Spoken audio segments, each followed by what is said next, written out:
Erev Shabbat Shalom. It's been a very long time. I apologize for not having prepared a video for Parshat Parshat. We'll have to get to it the next time around. Parshat Noach presents so many issues and so many questions and so many aspects that it's hard to know where to start. In terms of, there is one aspect of it about which I'm not going to talk about, which I do want to recommend somebody who does and addresses some of the more troubling literary issues in the parsha.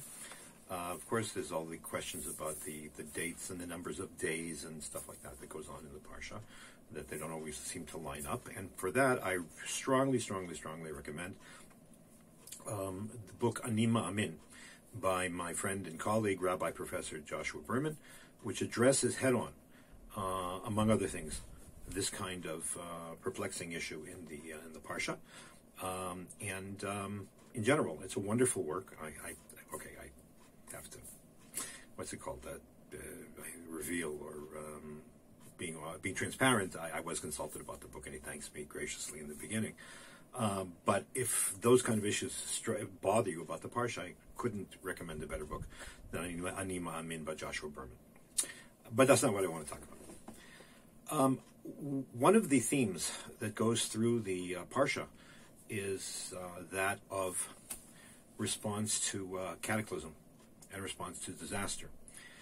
And I would like to here basically put together three separate episodes that frame the parsha: the generation of the flood on the one hand, the generation of the Tower of Babel on the other, and then the story of the unfortunate episode that involved Noah and his son Ham, apparently his youngest son, although there is some discussion about that, and sort of try to see what contemporary value or contemporary implications for post World War II or post 20th century, early 21st century peoples as we are, what we can learn from it. Okay, so after the flood, after the ark lands, then Noah, opens the door and everybody goes out, and all the animals spread through the earth, and Noah comes out with his family, and they offer sacrifice to God, thanking him for saving them. And right afterwards, the Torah tells us that Noach planted a vineyard and got absolutely, totally drunk. Not drunk, just, happy, but like on the floor, collapsed drunk. While he was in this state of extreme inebriation, his youngest son, Ham, did something to him, not clear what.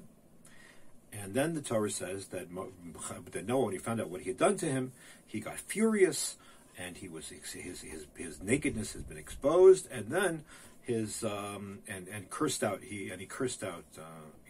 Ham and cursed out all of his descendants. He really laid it on thick. In the interim, in order to uncover their father, the other two sons, Shem and Yefet, took some kind of a cloak, walked in backwards to cover Noach so they shouldn't see him and embarrass him or humiliate him. And that led, at the same time, Noach to bless Shem and Yefet. Now, it's a very kind of strange episode.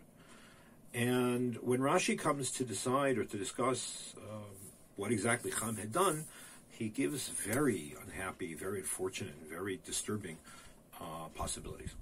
One possibility was that he actually castrated his father. The other one was that he abused him, that he raped him. That's pretty heavy. And the question is, why such an extreme approach?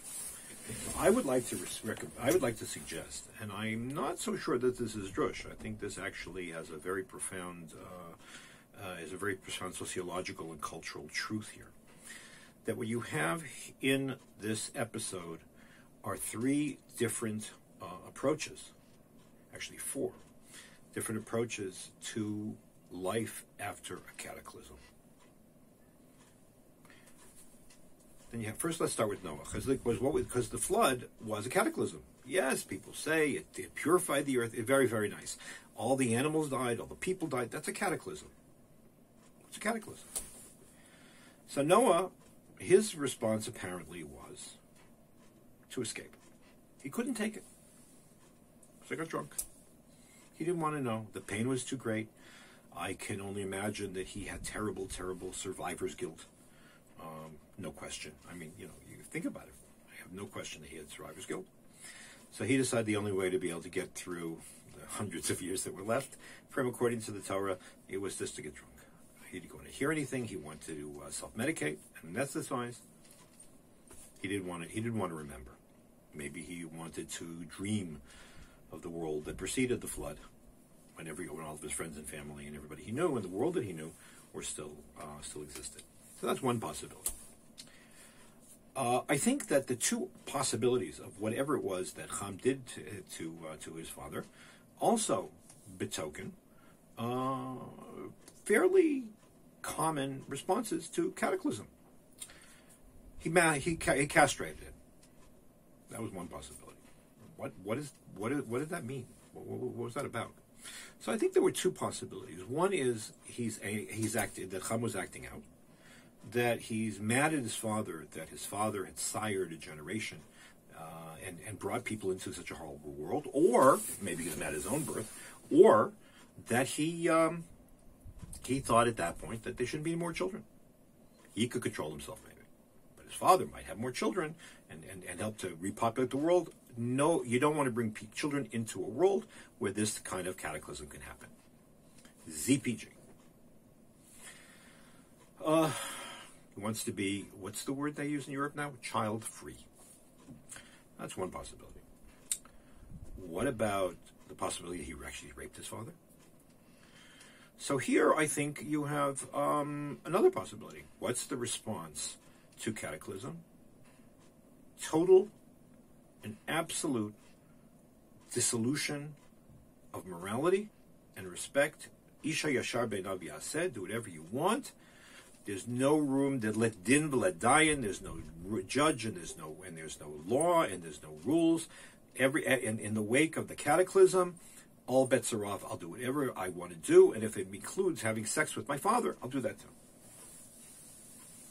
Total moral collapse with an aggressive end to it. So those are three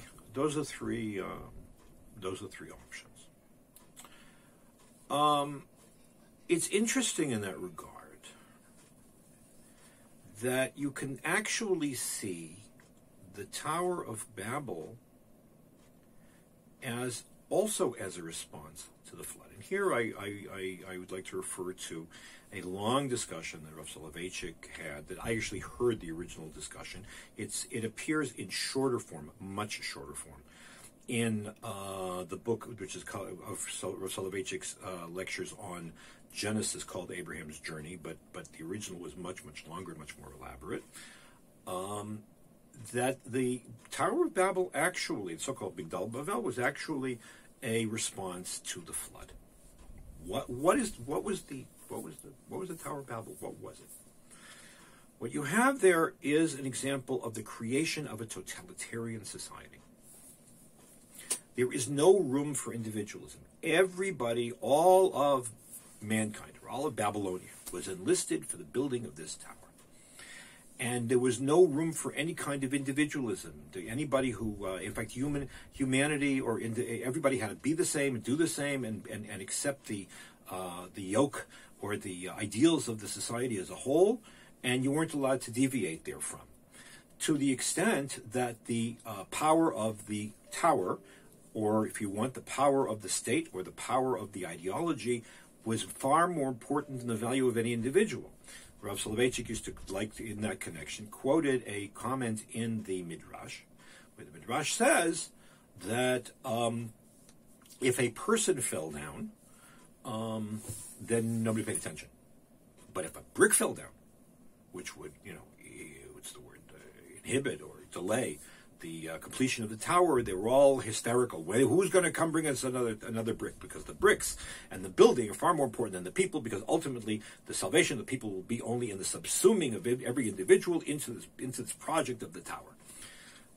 Reminds me of Soviet building projects, and also of stories that I'd heard about the building of the Great Wall of China, where, as they were building, if somebody died, they just, included them in the building. Why is that a response to the flood? Because, says Rav Soloveitchik, the flood. What did the flood come? What did the flood come to? What did the flood come to repair? Why had God had it? Why did He say He regretted ever making man? Because of the characteristics of the generation that preceded it. And what were its problems? So if you look at the beginning of the Parsha tells us that all of mankind had destroyed or demolished or corrupted its flesh on the land. Says Rashi, the way Chazal understood it, that there was total and absolute license. There was no respect for the individual. That there was it was everybody. It was sort of chaos.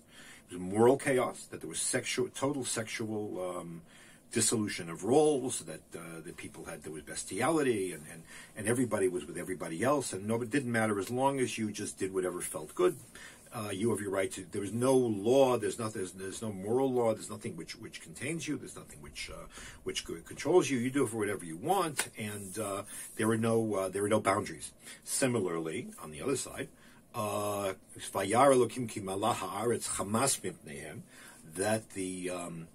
the land had been full of Hamas. What's Hamas? Hamas means in this connection, at least the way Rashi has it. Stealing. People didn't respect each other's property. They didn't respect each other's persons, and they didn't respect each other's property. So they just took stuff. And in other words, everything was off. Whatever I want, it was total chaos and total dissolution of morality. That was, and that was the sin of the generation of the flood. So comes the Tower of Babel, and says no. So we're going to impose discipline from on top, but that ended up being just as bad, certainly just as bad as the generation of the flood, because just if they were overly autonomous and overly individualist and overly this and overly that, here they just totally looking for a steamrolled over individual validity. So both responses, or both situations, are bad, both extremes. Both extreme self-indulgence and autonomy and creation of individual truth, and also imposition of sort of a wiping across the board of individuality and individual worth. Wow, so what's the solution? So the solution that the Torah hints at, I think, is found in the actions of Yefet and Shem. Shem and Yefet walk in. They have respect for their father, for his individuality, for his pain, for his personal pain of being a survivor, for his personal pain of having been, something happened to him. It was horrible. It was horrific. And wished to get, and at the same time, they did not want to exploit him, and they wanted to be respectful. It's a certain element of, we are sort of not inferior, but we are on a lower level. We serve you, serve the older generations. And they work together. So the Rabbi Naftali Tzvi Yehuda Berlin, the Rosh Yeshiva of Lozhin, in his wonderful commentary on the Torah,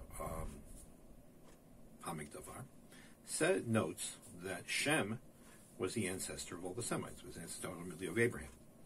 Shem, according to rabbinic tradition, was the one who was the most aware of God and of our dependence on God, and the fact that it was God who sets morality. Yefet is the ancestor, according to the Torah, of Greece. Use of the mind, use of the reason, use of logic. So they work together. They worked together to be able to cover up the only survivor, the surviving descendant of Adam, the one who brought them into the world. Says the Nitziv, says Rabbi Berlin, says really what happened over here is as follows. By working together Yefet defers to Shem, saying man has to use his reason to recreate the world, to recreate morality. In the context of belief in God, realizing our own limitations, because what was the sin of the Mabul, or the flood, or the generation of the tower at the same time, that they both, everyone turned themselves into a god that wasn't God. So they worship false gods. They worship false worship. In the generation of the flood, they worshiped themselves. In the generation of the tower, they worshiped the state. But neither of them worshiped God. They made themselves their own idols. The blessing of Noah was Yafta Elokim liyefet v'yifkal li'oroshev. May God make endorse the beautiful things, the wonderful things that Yefet can achieve through his brain, through his creativity. He ends up living in the tents of shame, in an ambiance of realizing of the limitations and also of the possibilities of our humanity under God, so that we won't end up worshiping ourselves. And it's that combination which is the Torah ultimately will develop as the real response to the flood. Okay, next week we get to talk about my favorite Parshat in the whole Torah, which is Lech Lecha. It's not just for people who made Aliyah, and we will talk about that. In the meantime, Shabbat Shalom. Please feel free to share this video, or to share the voice file. I'm putting this up on my Facebook page. It'll be on Instagram, on YouTube. I welcome your comments, and I look forward to sharing words of Torah in the next week. Okay, Shabbat Shalom.